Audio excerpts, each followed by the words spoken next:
Hi everyone, welcome to this lecture video, and for today I'll be lecturing on a part of your module 4, which is on your application part. I do believe that acquiring new knowledge and analysis can be your reading assignment.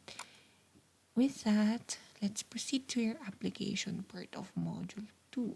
Okay,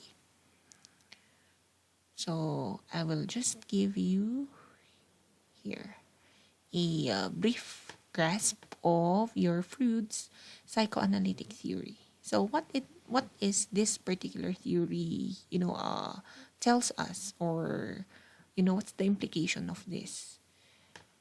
So basically, ang psychoanalytic theory just states that once we develop, or in order to fully mature, we undergo several conflicts, either internal or external. And those particular conflicts are actually per stage. Namely, we have your oral, anal, phallic, latency, and then your genital. Okay? If you try to do your own readings under this particular theory, this one is very, controversial. Okay? Kasi marami ang against this particular theory, and then later on you'll see why. Yan. So under our first stage, thou, okay, so we have your ages 0 to 1. So most likely the focus of libido. So what's libido? It's actually your id. Okay, so your desire. So most likely the focus is on your mouth, tongue, and then your lips. That's why major development, so we have your weaning of breast, feeding, or your formula. So most likely on this particular stages, okay, the particular child tends to put anything on his or her mouth. So if you try to observe your your cousin siguro, or any child on this particular stage, they try to put anything on their mouth because the focus of the desire would be here: mouth, tongue, lips. And it says there, once you were not able to satisfy your desires here, to fight off your conflicts in here, the adult fixation, okay, what do we mean by this adult fixation? That once you were not able to fight off this particular stage, later on, once you become an adult, most likely you have the tendency to smoke or to overeat. Okay? That's according to this particular theory. That is why it's very controversial, because not everything traces back to your particular this stage. Tama? So, what if that particular child weren't able to, fight off this particular stage or this particular conflicts? Ito daw yung magiging adult fixation niya. This is the effect. Okay? So, there. That's your first stage. But, if you were able to fight off the desires, you move to the next stage, which is your anal stage. And that particular stage, okay, is from 1 to 3 years old.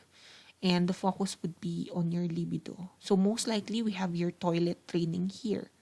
Okay? 1 to 3, di ba? Kapag napupupo yung mga bata, basta pupupo na lang sila. Okay? Or naiihi. Yan. So, most likely. And, as mentioned by this theory, the orderliness and messiness of a person is actually traced on this particular stage. So, once you were able to train your toddler later on, most likely there's a percentage, greater probability that they will be able to develop your orderliness. But, if they were not able to develop it, okay, we have here your messiness naman. So that's this particular stage. Once you fight off that stage, you move on to the next stage. 3 to 6 years old, which is your phallic. Okay? So this one naman is the most controversial. Okay? They actually use this one as the reason why we have your identity crisis, yung mga ganyan. We have your, homosexuality, heterosexual. Okay? They try to trace it in here. Why? Because the focus is most likely on the genitals. And major development, the particular child should resolve your Oedipus or Electra complex. What are these particular two? When we say Oedipus complex, so the tendency of the male child is to become attached to his mother. Too much attachment to his mom. Whereas for your Electra naman, the female child is too much attached to his dad. Okay? So if in case they should they should develop how to properly, okay? My term is properly, okay?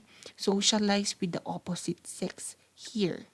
Kasi too much attachment to the opposite sex. Sometimes we have here the conflicts, deviancy, or your sexual dysfunction. Okay? So, too much attachment to the opposite sex, especially if it's your mom or dad, okay, it is this particular stage. So, the child should reserve or resolve this particular complexes, Oedipus and then your Electra complex. Okay? Latency stage, parang wala masyadong nangyayari dito. Most likely, the child is having his experiments in here. He tried to, have playmates, kung ano yung mga gagawin niya. Most likely, wala masyado. That is from 6 to 12. Okay?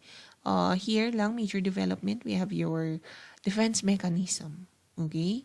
Kasi nga, in here, he tries to socialize with the other opposite sex. Tapos dito naman, so, since develop na niya, most likely alam na niya kung paano mag-set ng borders. Okay? Kung ano yung dapat at hindi. And then, under your genital, ages 12 and then above. Most likely, the focus is still on the genitals. Pero, dito na nagkakaroon ng conflicts when it comes to puberty kasi ang pumapasok na dito eh. So as you can see, major development, we have your reaching full sexual maturity. Okay? So we should be careful in educating our children or your pupils later on if they are under this particular stage.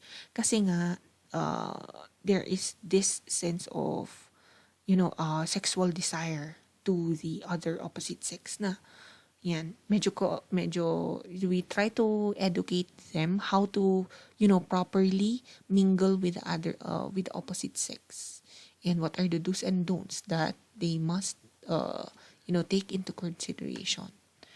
And if all stages were successfully completed, then the person should be sexually matured and is mentally healthy. Okay? So, ideally, kung the particular person were able to fight off the conflicts or desires in here, so he or she should be sexually matured, become sexually matured, or mentally healthy. That's your psychoanalytic theory by Sigmund Freud. Okay? So, that's it for this particular video. If you have any questions, feel free to DM me via Canvas inbox. Thank you.